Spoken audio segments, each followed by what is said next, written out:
What's going on, everyone? This is Dom, and today we are talking about the Galaxy Note 10, and I've been using it for the last week, so let's see what this thing is all about. Obviously, a week is not a long time to give you a definitive answer to the Galaxy Note 10, but I will say that this is definitely a pretty awesome phone. I'm gonna go out on a limb and say that it's probably the best Android phone of 2019, and I mean, that's not really a stretch to say. This is a phenomenal phone in many ways. Now, a lot of you know that I'm not personally an S Pen guy. Like, I get kind of worn out of the gimmicks, I guess, after a while. And I'm just not somebody to pop a pen out and start writing down notes, and you know, it's not my thing. But putting the S Pen aside, I mean, this phone is pretty phenomenal, and if you're not an S Pen person as well, I would definitely recommend waiting until the next Galaxy S model comes out because, well, the Plus version of that will probably be the perfect phone for you. But aside from all of that,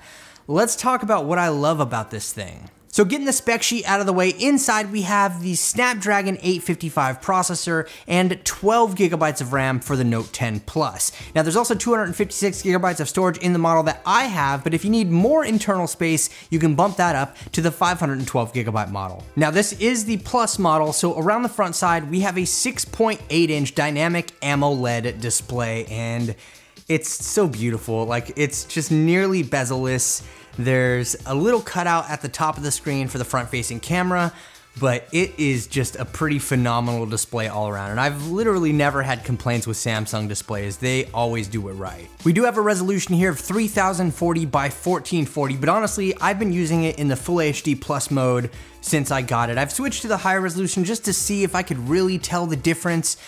But at the end of the day, I mean, it looks so crisp, and I'm not holding the phone like right up to my face, so it really doesn't like impact me that much as far as clarity goes for the display. The display is just, again, no complaints. So like I said in my initial hands-on with this guy, there's not a far departure in terms of design from the previous model, but I do like the fact that the Galaxy Note 10 Plus fits in the footprint of the last model, but with a bigger display. And that means that the Galaxy Note 10 actually has a smaller footprint, and the Note 10 is almost the perfect sized Note that we've ever seen, and you're not really compromising anything to get that. Oh, and I know everybody's probably like flipping out on the internet about this, but this color though is like, what? This is the most awesome color I've ever seen on a smartphone. We do have a micro SD card expansion here in the Plus model. Unfortunately, that's not on the Note 10.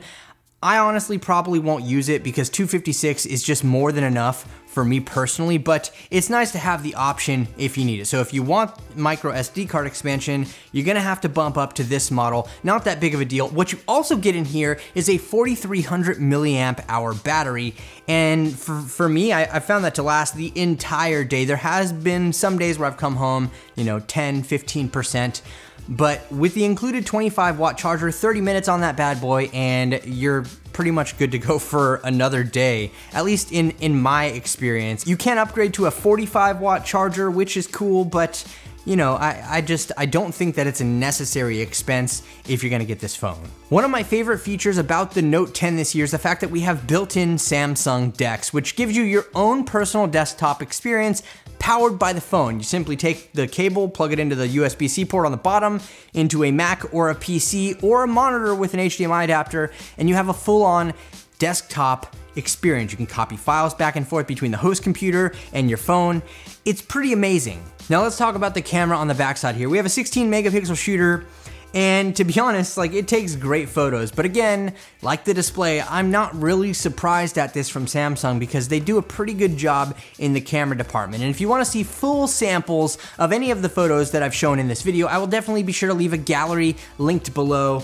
But I mean, camera is awesome, and we do have a 12 megapixel telephoto lens and also a 12 megapixel ultra wide angle lens, all of which are accessible through the camera app or the S Pen, which we'll talk about in a second, but camera performance is pretty awesome. Now, as I mentioned in the initial hands-on, I mean, there's a lot of new features with the S Pen, but most of which don't really interest me. Like, we have air actions now, which allow you to do certain things like, you know, zoom in with the camera using the S Pen. You can twirl your hand and zoom in, you can switch between different camera modes or the rear facing or front facing camera.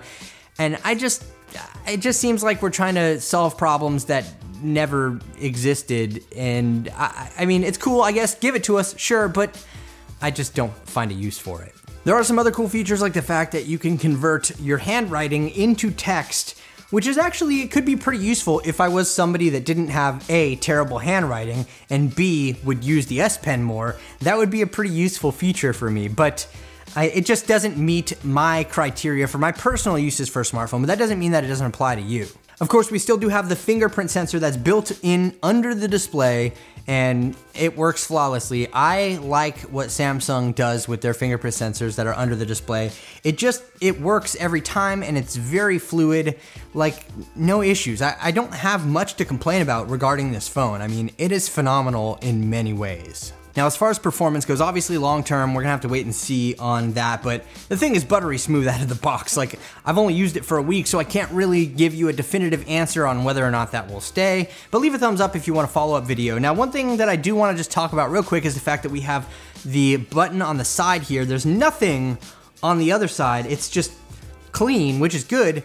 But this button controls Bixby and the, power, sleep, wake button on the side there. And it's just weird to get used to, especially if you're holding it in this hand. I'm used to having the button right there by my thumb. Not a big deal, but worth a mention. But at the end of the day, like I said, Note 10, Note 10 Plus, solid phone. I prefer the Note 10 Plus for the bigger display, but this is the best Android phone of 2019. I'm calling it right now. That's it.